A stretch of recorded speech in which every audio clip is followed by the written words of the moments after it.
Hi, I'm James from BlindsbyPost, and today I'm going to show you how to measure for our StickFit blinds. Now I think these are possibly the easiest blinds to measure and install.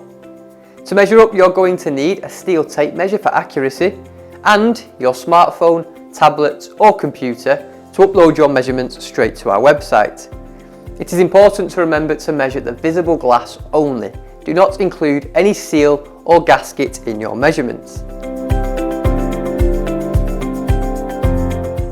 Start by measuring the width of your pane of glass at the top and the bottom. If these measurements differ, send us the smallest measurement. For larger windows, take a middle measurement too, again sending us the smallest of these three measurements. Next, measure the drop of your pane of glass in three places: the left, the middle and the right. You'll need to send us the largest of these three measurements. When measuring, if there's more than a 4mm difference in your width measurements between the top, the middle and the bottom, then please contact us to discuss these measurements.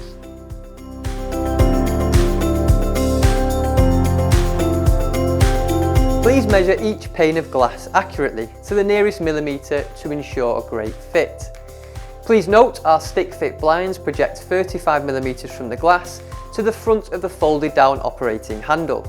This is particularly important to note for bifold doors and their operation. If you have any decorative beading or obstructions on the face of the glass, then please note our StickFit blinds will not be suitable.